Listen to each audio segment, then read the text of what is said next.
ce shiur est dédié pour le zivug et la réussite financière de Patricia Badrachel. Donc Dieu lui amène rapidement un bon garçon avec des bonnes midotes et une réussite financière. On rajoute aussi spirituelle, Bezrat Hashem, réussite dans tout. Alors je lis la question ici. On sait que le Rav, donc moi-même, arrive à chaque fois à voir dans l'actualité la prochaine venue du Mashiach, absolument. Et on a envie d'y croire. Et on est impressionné par votre croyance, mais que faire si c'est plus un rêve qu'un espoir? Et là, donc, Rouben me pose la question. J'avais dit que Trump, tu dis que j'avais dit que Trump, s'il voyait qu'il perdait, il attaquerait contre Biden, il attaquerait l'Iran. On va parler un peu de l'actualité, très court. D'abord, ce n'est pas moi qui l'ai dit. Il y a un journaliste français, Christian Mallard, qui a dit au nom du fils du Shah d'Iran qu'il est au courant que si Trump voit qu'il va perdre, alors il va attaquer l'Iran. Bon, c'est celui qui n'est pas content, parce qu'il n'a pas attaqué l'Iran, qu'il a voir écrit son malheur. Il ne faut pas me voir à moi. Moi, je répétais ce qu'il a dit. Maintenant, sachez quand même que Trump a encore 75 en tout, mais 74 jours à être encore le président des États-Unis, avec toute la puissance qu'il veut. Et il se peut qu'il va attaquer l'Iran. Ça se peut, tout à fait.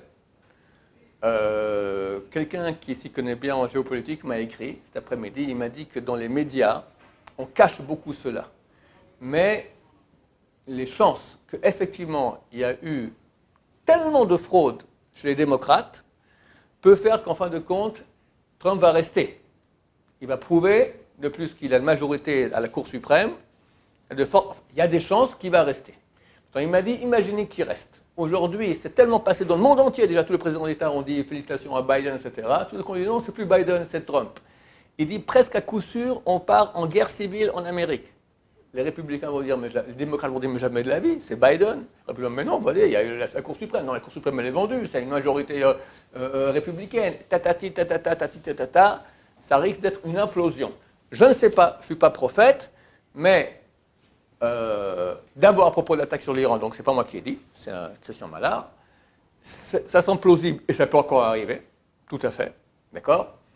Deuxièmement, comme a écrit ce spécialiste en géopolitique, il m'a dit que Trump, ce n'est pas le genre à quitter la Maison-Blanche comme ça facilement.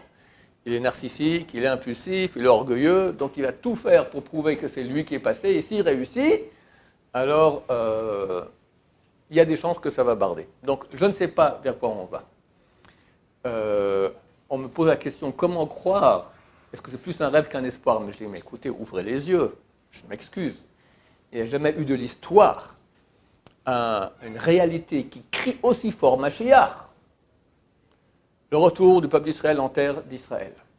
La fin de Yeshubut Malchuyot, de l'esclavage parmi les nations. Ishmaël qui a fait la paix avec nous. Aujourd'hui, Ishmaël est contre la France. Là aussi, on risque une guerre civile. D'accord?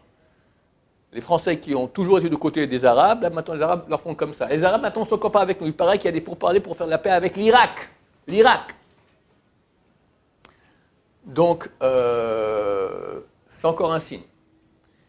L'État d'Israël, le gouvernement israélien qui est en train de partir en cacahuète. Il n'y a plus de direction. Un jour ils disent comme ça, un jour ils disent comme ça. On n'a plus confiance en personne. Complètement. En France aussi. Rien du tout. Tu vois que tous les gouvernements, en Amérique aussi, le fait que maintenant, un temps on respectait un président, c'est fini, il n'y a plus rien. C'est-à-dire qu'il n'y a plus rien.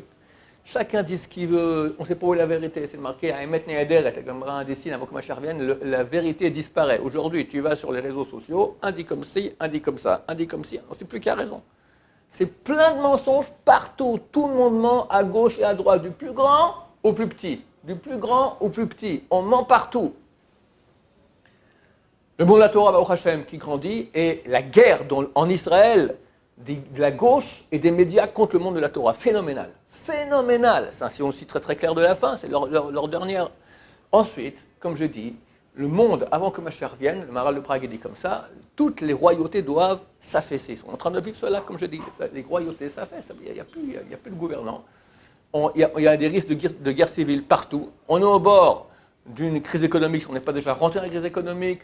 On risque une guerre mondiale aussi facilement. Je ne sais pas ce qu'il y a une crise morale. Les gens ne savent plus quoi faire de leur vie. Tu n'as pas de terrain qui correspond plus qu'à ce que disent les sages d'Israël à propos de l'époque pré-messianique. Donc tout correspond, vraiment. Alors, on aimerait bien que Chaque fois que je dis, j'aurais espéré que ce soit pour Rosh Hashanah, pour Sukkot. Ok, il n'y a pas eu, je ne suis pas le bon Dieu, d'accord? Dieu, il a son projet. C'est clair qu'on avance. C'est clair que c'est très, très, très bientôt. Je ne donne pas de date, bien que je pense toujours à des dates, mais je me suis dit, je vais comme arrêter de donner des dates parce que les gens deviennent fous après avec cela.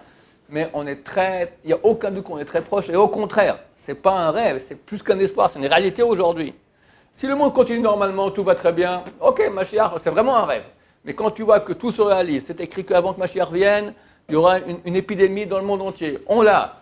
Les gouvernements qui vont s'affaisser, on l'a. La crise économique, on l'a. La crise morale, on l'a. Shlom Bayit, c'est marqué, les ennemis de la personne sont les gens de sa maison.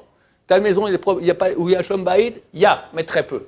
C'est très rare. La bagarre partout, les divorces, les machins, tout part en cacahuète. C'est clair que ce sont des signes de l'époque messianique, et cela nous fait dire que ce n'est pas un rêve du tout, au contraire, ce n'est même pas un espoir, c'est une réalité qui se rapproche très très rapidement.